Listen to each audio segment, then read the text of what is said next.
Ford. I really I do. bet you do, buddy. They're fun. I like them both on the mic. I mean, I like gonorrhea too, but it doesn't mean it's everybody's cup of tea. Hello? Well, no, I don't know. I would like these guys. I would like New Day to not sign 5-year contracts and go to AEW too, but I don't think we're ever going to get that. We'll just have to keep that to Street Fighter tournaments only, I guess. But let's admit it. New Day isn't going to do worse in AEW, but I don't know that they do better. I think WWE really has everything into New Day, not only as a team, but obviously they were willing to show it with Kofi's singles push. So yeah. I think they're perfectly good They're ending good their career long-term there. WWE, yeah. And let's just talk about marketing. They're going to definitely sell more merchandise in WWE than they will in AEW. Easily. Yeah. Just because that's what WWE does. You know. AEW is more worried about in-ring stuff, which I appreciate more, personally, me. WWE is more worried about selling things, which investors appreciate more. So, yeah, they're making good money. They're smart to stay there. I don't dog them for that in the least. There's some people I wish would leave. Robert Roode, as we mentioned earlier, would do so much better almost anywhere. Yeah. NWA. NWA champion. Easily. Yeah. Yep. I just want to see him versus Storm and NWA. Like, let's get that going now in 2020. Well, somebody, Pacey, who could end up going to NWA, but spoiler, by the end of this read, didn't, is Impact Wrestling's Killer Cross, who, is no longer Impact Wrestling's. Oops. Yep, he's gone from the company. They released a statement which simply read, quote, Impact Wrestling has come to terms with the release of Kevin Kessner, Killer Cross. Cross then posted a video on YouTube shortly after becoming a free agent. The video featured footage of promotions Cross could possibly show up in the next few weeks, including WWE, AEW, New Japan Pro Wrestling, MLW, NWA, and Ring of Honor. Well, it didn't take Major League Wrestling long to pick up the hot crock, as the very next day MLW announced on Twitter that Killer Cross would be making his MLW debut February 1st of 2020 during MLW's Fightland event, which, Pasty, is their return to the 2300 arena in Philadelphia, Pennsylvania. Do you know what that is? Is that's the ECW arena, isn't it? That is the original ECW arena. So that's a big night for them, big night for wrestling fans, and I would assume it's a big night for Killer Croc. In February, though, MLW could have held on to their load a little bit longer. I mean, obviously he was trying to play the Moxley thing with this promo video. Yeah, I'm not sure what the whole deal was with Impact. He's released. Croc, I could go here. MLW, he's here. Unless MLW is afraid AEW is going to scoop him up, but like, I don't think AEW would look at Killer Cross like that. Well, plus MLW, from everything we know and everything we've read and everything we've heard, Court Bauer and Tony Khan are pretty close, and I don't think they would try to. I don't think they would try to scoop something up. I think they would try to work together, which they still could. Yeah. But they don't seem to be the type that would want to snipe somebody from each other. At least yet. At least yet. Money I could see WWE to sign him, but if he owns the name Killer Cross, like that would be dead as soon as he got there. Yeah. Although Kevin Kassar is a pretty sweet name, and I don't understand why he doesn't wrestle as that. It's not bad. It's got the I can't think of what the word is for it, but that Vince McMahon likes when it's double digits, like J. Jonah Jameson and Peter Parker and that kind of thing. There's a word for that, but I can't think what it is. Anyways. Yes. Last week we reported George Arias, formerly known as Sin Cara, was finally released. I mean Jorge Arias. Formerly known as Sin Cara, was finally released by WWE with 3 years reportedly left on his deal. Arias is currently under a 90-day non-compete clause until March 2020. Despite that, he showed up at AAA's Guerra de Titan event over the weekend using the Sin Cara name and the mask he wore in WWE. He ran to the ring to save Pagano and stated that AAA was his new home. Now, the non-compete only covers the United States, Canada, and in some occasions, United Kingdom, so he's free to perform in Mexico. Same as his friend Alberto El Patron did soon after his release from WWE. But according to the latest episode of Wrestling Observer Radio, WWE has not given Arias the right to use the Sin Cara name as they own it, and the mask is also believed to be trademarked by WWE. I mean, hey, when you create a lucha character and span it over two humans, I mean, you probably own that. And you should. I mean, that's just smart marketing. When they fired him and not Jorge Arias, doesn't that mean they left? I mean, Cody Rhodes would scoop that shit up in a second. Like, right? It's kindergarten math here, guys.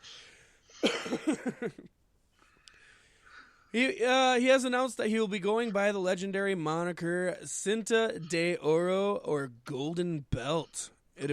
So he's going to be a championship. He's going to hang around the waist. He is the championship. He doesn't win championships. He is the championship.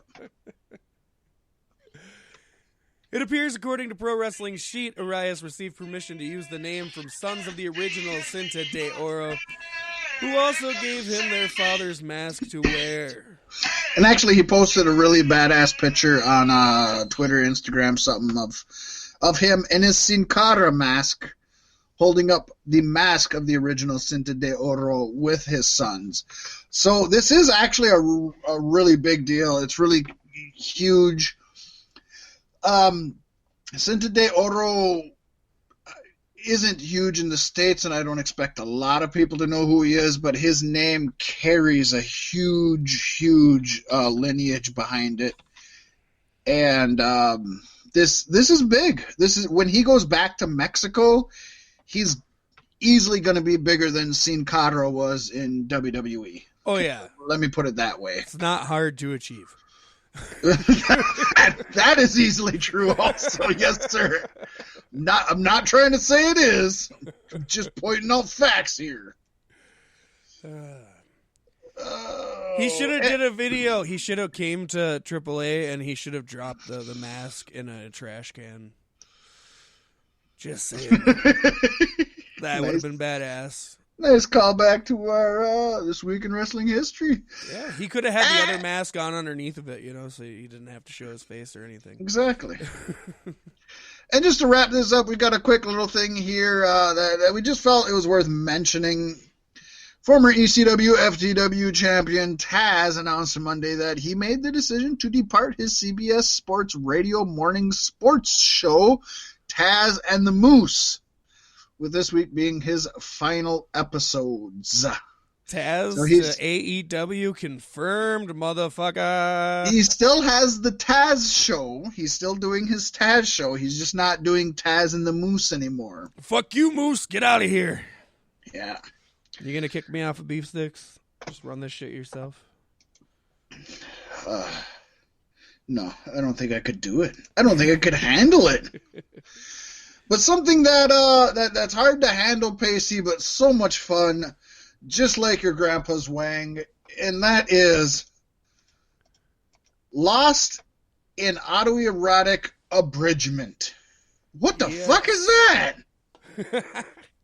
Well, right about the time last week when we decided this was our season finale, and we're going to come back in 2020 with the season premiere, Season 3 of Beef Sticks Podcast, we decided we had to go out with a bang. So I proposed, why don't we play another game? We just played a game, but let's do it again.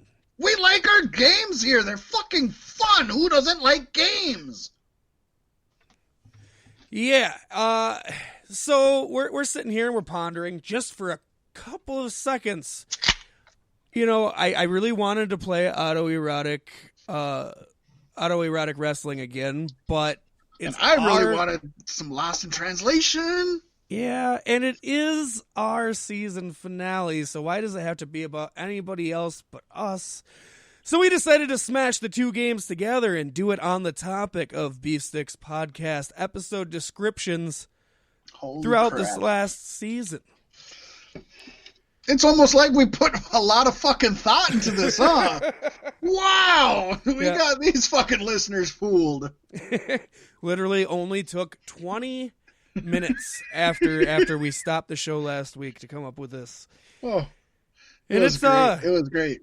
It's very interesting. So what we did is I had evens and Mac had odds, and we each took 3 episodes, picked descriptions, and took an excerpt from that and put it into talktotransformer.com to have the robot generate some auto-laid down goodness, and then we threw that in Google Translate to fuck it up even more. So this shit is going to be real weird, real out there, and I'm looking forward to seeing what you have. But I'm looking forward to seeing what you have, Pasty.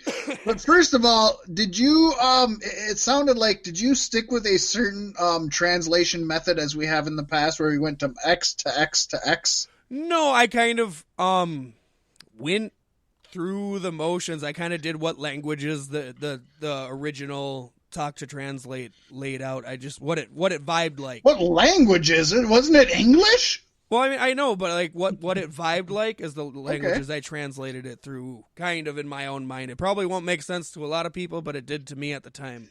Well, we don't want it to make sense. That's the fun. And seeing I do want to say. Okay, go ahead.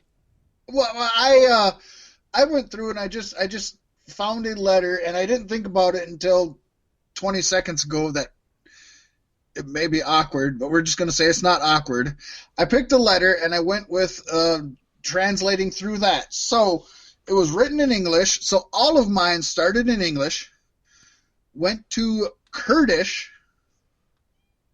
then went to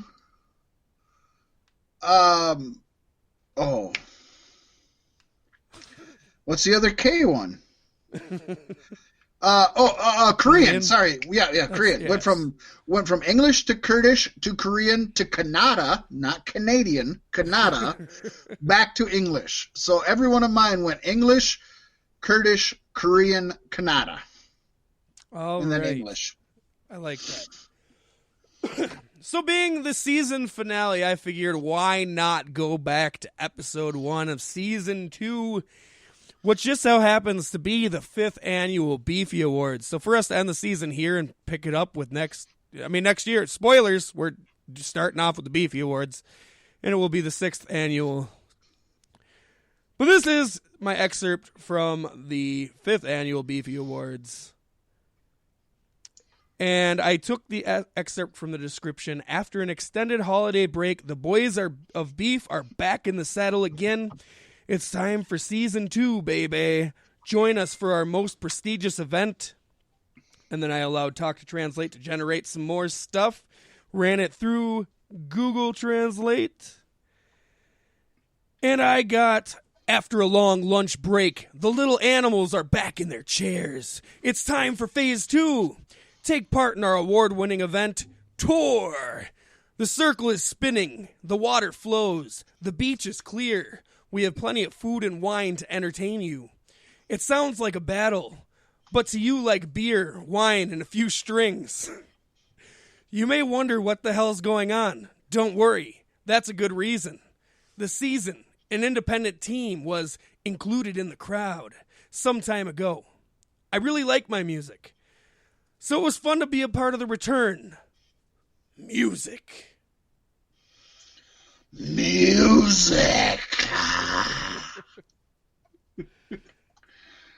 is good stuff.